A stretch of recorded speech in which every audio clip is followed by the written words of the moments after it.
আসসালামু আলাইকুম। নবম শ্রেণীর শিক্ষার্থীরা আমার শুভেচ্ছা নিও। আশা করি তোমরা সবাই ভালো আছো, সুস্থ আছো এবং নিরাপদে থেকে তোমাদের পড়াশোনা চালিয়ে যাচ্ছ।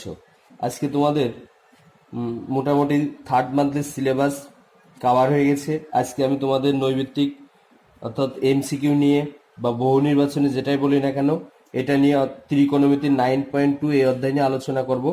এখান থেকে আসলে কিভাবে আমাদের এমসিকিউ তৈরি হয়, কিভাবে উত্তর দিতে হয়, জাস্ট এই বেসিক এই জিনিসগুলো আজকে আমরা শিখব। তো দেখো তাহলে প্রথমে আমাদের যে জিনিসটা জানতে হবে সেটা হচ্ছে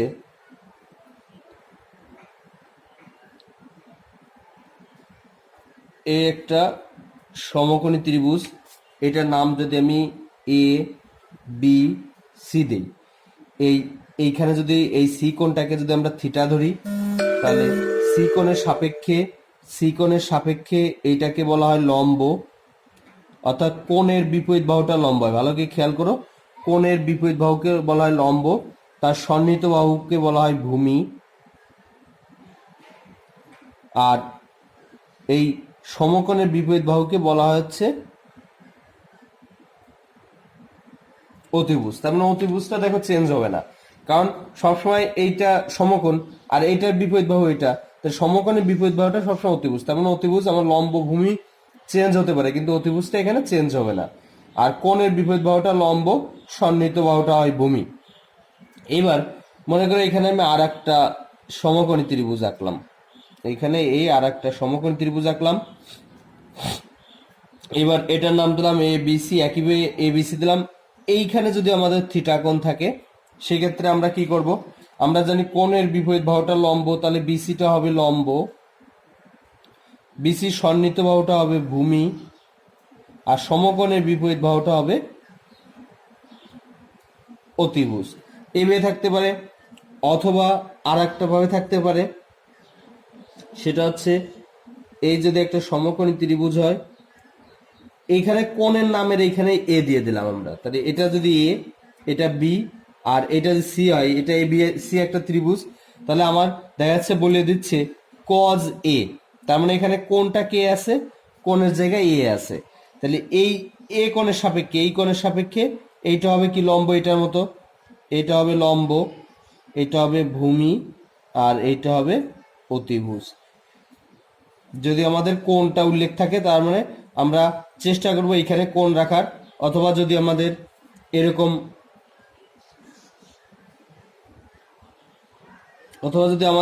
আকারে থাকে, এইখান থেকে এ, এটা বি, এটা সি, দেখা যাচ্ছে চিত্রটা এরকম উল্লেখ করাই আছে আর বলে দিচ্ছে সাইনে, তাহলে সাইনের ক্ষেত্রে এই কোণটা এটা হবে এ, তাহলে এই কোণের ক্ষেত্রে এইটা হবে কি লম্ব, এটা হবে ভূমি, আর এটা হবে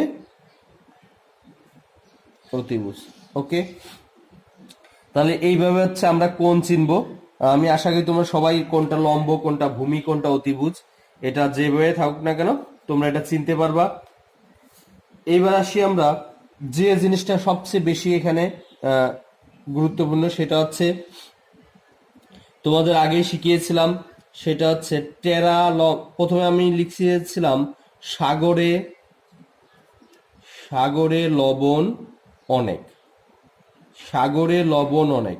সাগর বলতে সাইন, তার মানে কোনটাকে যদি আমরা থিটা দ্বারা প্রকাশ করি, সাইন থিটা ইকুয়াল টু লবণ, লবণের প্রথম অক্ষর ল, লতে কি বোঝায় লম্ব, ডিভাইডেড বাই অতে অতিভুজ, অনেকের প্রথম অক্ষর অতে আমাদের বুঝি আমরা অতিভুজ, তার মানে সাইন থিটা ইকুয়াল টু কি লম্ব ডিভাইডেড বাই অতিভুজ। এবার আসি আমরা কবরে ভূত অনেক, কবরে ভূত অনেক, কবরের প্রথম অক্ষর সি, তাহলে কস, কোনটাকে যদি আমরা থিটা দ্বারা প্রকাশ করি তাহলে কস থিটা ইকুয়াল টু ভূমি, ভূতে প্রথম অক্ষর ভূতে কি বোঝায় ভূমি, অতে বোঝায় অতিভুজ, তার মানে কস থিটা ইকুয়াল টু ভূমি বাই অতিভুজ। দেন আমরা লাস্ট টেরা লম্বা ভূত, 3 নম্বরটা হচ্ছে টেরা লম্বা ভূত, অর্থাৎ ভূতটা টেরা আর লম্বা। ট্যান, টিতে ট্যান থিটা ইকুয়াল টু লম্বাতে লতে লম্ব, ভতে ভূমি, তার মানে ট্যান থিটা ইকুয়াল টু আমরা কি জানি, লম্ববাহু ভূমি। এবার আমরা বিপরীতটা জানি, সাইনের বিপরীত জানি আমরা কোসেক, তাহলে কোসেক হবে হচ্ছে অতিভুজ বাই লম্ব। কজের বিপরীত আমরা সেক জানি, সেক ইকুয়াল টু অতিভুজ বাই ভূমি। ট্যানের বিপরীত আমরা কট জানি, কট ইকুয়াল টু ভূমি বাই লম্ব। আমরা বিপরীত গুলা এবার মান বের করবো। এইবার আর যে জিনিসটা এখানে জানতে হবে, এইখানে আর যে জিনিসটা জানতে হবে সেটা হচ্ছে তোমরা চতুর্ভাগ, যেহেতু তোমরা সায়েন্সের স্টুডেন্টের এই চতুর্ভাগটা হায়ার ম্যাথে বেশি প্রয়োজন হয়। এটাকে বলা হয় প্রথম চতুর্ভাগ। এটা যদি এক্স অক্ষ হয় আর এটা যদি ওয়াই অক্ষ হয়, এটা প্রথম চতুর্ভাগ ঘড়ির কাঁটার বিপরীতে, অর্থাৎ এইখান থেকে 0 ডিগ্রি থেকে ঘড়ির কাঁটার বিপরীতে, অর্থাৎ ঘড়ি যাচ্ছে আমাদের বাম থেকে ডানে আর এটা হচ্ছে ডান থেকে বামে যাবে। ঘড়ির কাঁটার বিপরীত দিকে যদি যায়, এটা প্রথম চতুর্ভাগ, এটা দ্বিতীয় চতুর্ভাগ, এটা তৃতীয় চতুর্ভাগ, এটা চতুর্থ চতুর্ভাগ। এটা হচ্ছে 0 ডিগ্রি, এটা 90 ডিগ্রি, এটা 180 ডিগ্রি, এটা 270 ডিগ্রি, এটা হচ্ছে 360 ডিগ্রি। এবার আমরা দেখো এখানে বিজোড় কোনটা কোনটা, 90 আর 270 এই দুইটা বিজোড়, আর 360 আর 180 এই দুইটা জোড়। তাহলে আমার মনে রাখতে হবে এখানে 90 ডিগ্রি অর্থাৎ বিজোড় সংখ্যার সাথে আমরা 90 ডিগ্রি বা 270 ডিগ্রি যেটাই বলি, 270 মানে তো 3 × 90 ডিগ্রি, তার মানে এটাও কি সংখ্যা, এটাও বিজোড় সংখ্যা। আমরা মনে রাখবো 90 ডিগ্রির সাথে আমরা যাই যোগ বিয়োগ করি না কেন, ত্রিকোণমিতিক অনুপাত পরিবর্তন হয়ে যায়। অর্থাৎ যে সাইন থাকে তাহলে কি হবে, সাইন থাকলে কজ হবে, কস থাকলে সাইন হবে, তারপর ট্যান থাকলে কট হবে, কট থাকলে ট্যান হবে, কস থাকলে কস বলছি কোসেক থাকলে সেক হবে, সেক থাকলে কোসেক হবে। অর্থাৎ এইভাবে ত্রিকোণমিতিক অনুপাত পরিবর্তন হয়ে যায়। আমি একটা উদাহরণ দিই, মনে করে দেয়া আছে সাইন 90 ডিগ্রি মাইনাস থিটা। এখানে দেখো আমি কি বলছি, 90 ডিগ্রির সাথে আমরা যাই যোগ বিয়োগ করি না কেন ত্রিকোণমিতিক অনুপাতে পরিবর্তন হয়ে যায়। তাহলে সাইন পরিবর্তন হয়ে এখানে কি হবে, সাইন পরিবর্তন হয়ে এখানে কজ হবে। এইবার আসি আমরা থিটার ক্ষেত্রে, এই পর্যন্ত কত ডিগ্রি, 90 ডিগ্রি, তারপরে মাইনাস থিটা। মাইনাস বলতে কোন চতুর্ভাগে থাকলো, প্রথম চতুর্ভাগে থাকলো। আর আমরা জানি প্রথম চতুর্ভাগে সব মান কি ধনাত্মক, তাহলে এর মানটা কি আসে, কস থিটা। এই সব কোন চতুর্ভাগে কোনটা ধনাত্মক সেটা মনে রাখার একটা সহজ উপায় হচ্ছে all student take care, all student take care. All, all বলতে এই প্রথম চতুর্ভাগে অল বলতে সব ধনাত্মক। তারপরে স্টুডেন্ট, স্টুডেন্টের প্রথম অক্ষর কি, এস, এস বলতে সাইন, সাইনের বিপরীত কোসেক। তারপরে দ্বিতীয় চতুর্ভাগে সাইন আর কোসেকটা ধনাত্মক আর বাকি সব ঋণাত্মক অর্থাৎ মাইনাস, আর সাইন আর কোসেক হচ্ছে প্লাস। এবার টেক, টেকের প্রথম অক্ষর টি, টি তে কি বোঝায়, ট্যান, ট্যানের বিপরীত কট। তার মানে তৃতীয় চতুর্ভাগে, এই তৃতীয় চতুর্ভাগে ট্যান আর কটটা ধনাত্মক আর সব ঋণাত্মক। এবার আসি কেয়ার, কেয়ারের প্রথম অক্ষর হলো সি, সিতে বোঝায় কজ, কজের বিপরীত হচ্ছে সেক। তার মানে চতুর্থ চতুর্ভাগে কজ আর সেকটা ধনাত্মক আর বাকি সবগুলা মান কি হবে, ঋণাত্মক হবে। আবার খেয়াল করো চতুর্থ চতুর্ভাগে কজ ধনাত্মক, বাকি সব ঋণাত্মক। তাহলে এইভাবে আমরা চতুর্ভাগ হিসাব করব। প্রথম চতুর্ভাগে সব ধনাত্মক, দ্বিতীয় চতুর্ভাগে শুধু সাইন আর কোসেকটা ধনাত্মক, তৃতীয় চতুর্ভাগে ট্যান আর কট ধনাত্মক, চতুর্থ চতুর্ভাগে কজ আর সেক ধনাত্মক আর বাকি সবগুলা মান ঋণাত্মক। এইবার আমরা সে আমাদের একটা এমসিকিউ আসছে, দেখো আমরা এবার মোটামুটি আমরা যতগুলো জানি জিনিস সেখানে জেনেছি এইগুলাতে আমরা ইয়ে করব। আর হচ্ছে তোমাদের চতুর্ভাগটা, অবশ্যই চতুর্ভাগ বা ডিগ্রি গুলা মুখস্থ থাকতে হবে। যে ছকটা আছে সাইন 0 সাইন 30 হাফ, এই ছকটা অবশ্যই মুখস্থ করতে হবে। এই ছক মুখস্থ করার কোনো বিকল্প নেই। এবার আমাদের এখানে প্রশ্ন থাকতে পারে সেক 90 degree minus theta equal two √2 হলে থিটা ইকুয়াল টু হোয়াট। তাহলে দেখো সেক 90 ডিগ্রি মাইনাস থিটা, এটা ইকুয়াল টু লেখা যায় সেক 90 ডিগ্রির সাথে যোগ বিয়োগ করলে সেক পরিবর্তন হয়ে কি হবে, সেক পরিবর্তন হয়ে কোসেক হবে। তাহলে কোসেক 90 ডিগ্রি মাইনাস থিটা, তার মানে কোন চতুর্ভাগে অবস্থিত, প্রথম চতুর্ভাগে। প্রথম চতুর্ভাগে অল পজিটিভ, তার মানে এটা প্লাস মান হবে। কোসেক থিটা ইকুয়াল টু কত, √2। এইবার আমরা এই ধরনের অঙ্ক সব সময় ফিগারে কি করার চেষ্টা করব, কারণ ফিগার দিয়ে আমাদের বুঝতে অনেক ইজি হয়। থিটা, তার মানে এই কোণের জায়গায় কি আছে, থিটা আছে, তার মানে এই কোণটাকে যদি আমরা থিটা দেই, এটার নাম এ বি সি দেই, তাহলে আমরা জানি কোসেক কার উল্টা, সাইনের উল্টা। সাইন ইকুয়াল টু আমরা কি জানি, সাইন ইকুয়াল টু আমরা জানি লম্ব বাই অতিভুজ। তাহলে কোসেক কি হবে, অতিভুজ ভাগ লম্ব। তাহলে এখানে এই রুট টু নিচে কিছু নাই, মানে কত আছে, 1 আছে। তাহলে অতিভুজের জায়গায় কত হবে, √2 হবে, আর লম্বের জায়গায় কত হবে, 1 হবে। এইভাবে হচ্ছে আমরা মানটা বের করব। আর এইখানে যেহেতু আমাদের যদি থিটার মানটা বলছে, আমি তোমাদের এটা কেন দেখালাম, এখানে থিটার জায়গা যদি এরকম আসতো, বলতো যে sign theta equal two what, সেই ক্ষেত্রে আমরা ফিগারটা এভাবে তৈরি করতাম, সেটা আমি দেখাবো। আগে এইখানে যে উত্তরটা আছে সেটা আগে আমি তোমাদের বের করে দেখাই। থিটার মান বের করতে বলছে, বা কোসেক থিটা ইকুয়াল টু √2। এবার কোসেক কত ডিগ্রি মান, √2। কোসেক কার উল্টা, কোসেক হচ্ছে সাইনের উল্টা। সাইন √2 আছে কোনটা কোনটাতে, আগে আমি দেখি। সাইন √2 আছে সাইন 45 ডিগ্রিতে, √2 আছে 1 বাই সাইন 45 ডিগ্রি মান 1/√2, আর সাইন 60 ডিগ্রি মান √3/2। তার মানে শুধু √2 আছে একটাতে সাইন 45 ডিগ্রিতে। এখন এর উল্টা লিখলে কি হয়, √2/1 হয়। √2/1 মানে কত, √2/1 মানে √2। তাহলে সাইন 45 ডিগ্রি মান যদি 1/√2 হয়, তাহলে কোসেক 45 ডিগ্রি মান কত হবে, √2 হবে। তাহলে এখানে আসছে আমাদের কত, কোসেক 45 ডিগ্রি। অতএব উভয় পক্ষে অনুপাত বাদ দিলে কোণ সমান কোণ, অর্থাৎ থিটা ইকুয়াল টু 45 ডিগ্রি। এটা অ্যান্সার, এটা থিটার মান। এবার আমি দেখো তোমাদের চিত্রটা আঁকতে গেছিলাম কেন, সেইখানে আমাদের বলতে পারে sign theta equal two what, sign theta equal two what. সেই ক্ষেত্রে আমরা কি বের করব, ভালো করে খেয়াল করো। এইখানে দেখো আমরা এটা কোসেক ইকুয়াল টু √2, তাহলে এটাকে ফিগারে দাঁড় করালে কি আসে, এ বির মান 1 আসে আর এসির মান √2 আসে। এখন আমরা এখান থেকে বিসির মানটা বের করব, বা এখান থেকে বিসির মানটা বের না করলে হবে সাইন ইকুয়াল টু আমরা জানি কি লম্ব বাই অতিভুজ। তাহলে এই থিটা কোণের সাপেক্ষে এটা লম্ব আর এটা তো অতিভুজ, তাহলে সাইন থিটা ইকুয়াল টু 1/√2 আসে। তোমার যদি এখন আসে cos theta equal two what, এখন কস ইকুয়াল টু আমরা জানি কি ভূমি বাই অতিভুজ, সেক্ষেত্রে আমাদের ভূমির মানটা বের করতে হবে। আর এই ভূমির মানটা আমরা কিভাবে পেতে পারি, যেহেতু এটা একটা সমকোণী ত্রিভুজ, তাহলে পিথাগোরাস উপপাদ্য অনুসারে আমরা বের করতে পারি। পিথাগোরাস উপপাদ্য আমরা জানি অতিভুজ স্কয়ার সমান লম্ব স্কয়ার প্লাস ভূমি স্কয়ার।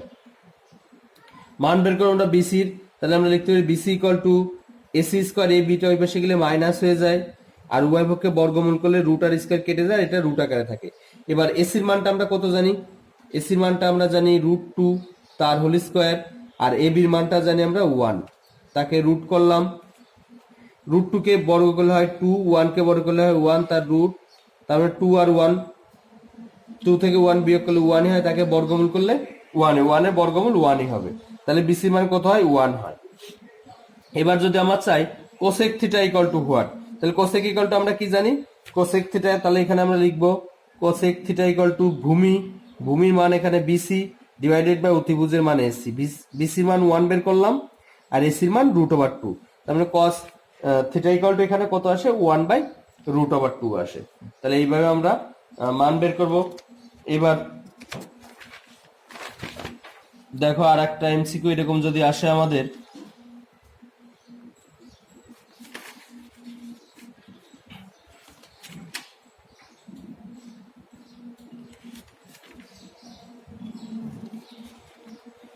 এরকম যদি আরেকটা এমসিকিউ আসে, দেখো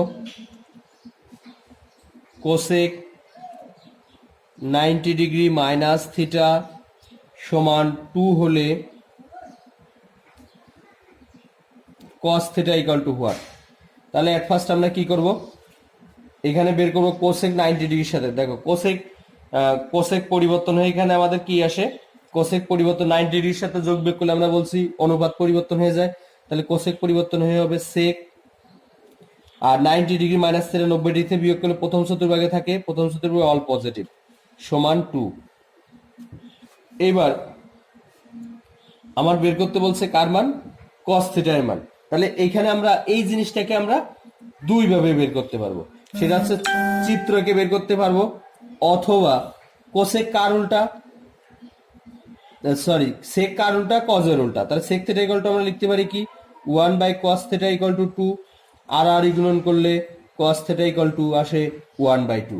আমরা এইভাবে এটার মান বের করতে পারবো চিত্র না আঁকে, যেহেতু এটা সূত্রে আসছে এই জন্য। যদি সূত্রে না আসতো তাহলে অবশ্যই আমরা চিত্রকে এখানে বের করতাম।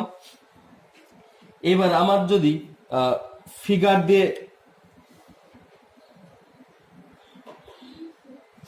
এখানে মান, আবার দেখো এই জাতীয় আর একটা প্রশ্ন এরকম আসতে পারে, সেক 90 ডিগ্রি মাইনাস থিটা সমান 5/3 হলে cosec theta minus caught theta equal two what. তাহলে এটা কি আসে, কোসেক পরিবর্তন হয়ে সেক পরিবর্তন হয়ে কি হয়, সেক পরিবর্তন হয়ে আমরা জানি কোসেক আসবে থিটা ইকুয়াল টু 5/3। এবার কোসেকের মানটা বের হয়ে গেল কত 5/3। আমরা এখানে কটের মানটা বের করব। কটের মানটা বের করবো আমরা কিভাবে, চিত্র এঁকে, অর্থাৎ ফিগারে আমরা এখানে দাঁড় করাবো থিটা। তার মানে এই কোণটাকে যদি থিটা ধরি, এটাকে এ, এটা বি, আর এটাকে সি ধরি। কোসেক দেখো, কোসেক কার উল্টা, সাইনের উল্টা। সাইন আমরা যদি লম্ব বা অতিভুজ, তাহলে এটা হবে অতিভুজ ভাগ লম্ব। এবার এখান থেকে আমরা বিসির মানটা বের করব। বিসির মানটা বের করব এসি স্কোয়ার মাইনাস এ বি স্কোয়ার তার রুট পিথাগোরাস উপপাদ্য অনুসারে 5 স্কোয়ার মাইনাস 3 স্কোয়ার 25, 25 থেকে 9 বিয়োগ করলে 16, 16কে বর্গমূল করলে আসে 4। তার মানে বিসির মানটা হবে 4। তাহলে দেখো কোসেকের মান 5/3 পেয়ে গেলাম। কট থিটার মান কি পাবো আমরা, কট জানি আমরা ভূমি বাই লম্ব, তার মানে এটা 4/3। এবার আমরা মানটা বের করতে পারি, অর্থাৎ প্রদত্ত রাশি কোসেক থিটা মান 5/3 মাইনাস কট থিটার মান 4/3। এখানে 3টা লসাগু নাও, তাহলে 5 মাইনাস 4 ইকুয়াল টু থাকে 1/3। এটাই অ্যান্সার, ইকুয়াল টু 1/3। এবার আমার কোণের এগুলো বুঝতে পারো। এবার আমার ফিগার দিয়ে যদি প্রশ্নটা ফিগার দিয়ে যদি আসে, তাহলে ফিগার দিয়ে যদি আমার এরকম আসে tan থিটা ইকুয়াল টু, দেখো প্রশ্ন আসতে পারে tan theta equal two 1/x হলে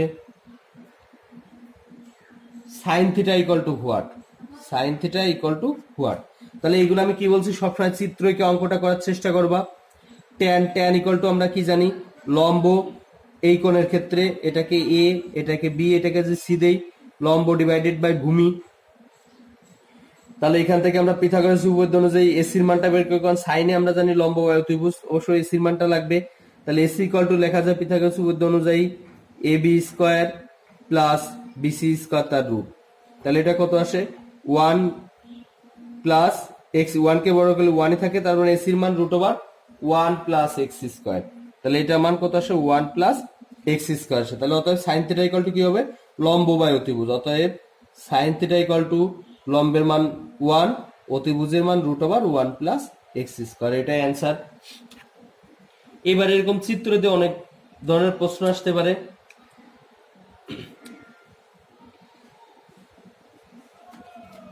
যেমন আমরা প্রশ্নটা দেখা যাচ্ছে চিত্র আকারে দেয়া আছে, এই একটা সমকোণী ত্রিভুজ দেয়া আছে, এটার নাম এ, এটার নাম বি, এটা সি, এখানে এটা থিটা দেওয়া আছে, লম্বের মান দেওয়া আছে 2, ভূমির মান দেওয়া আছে 2√2।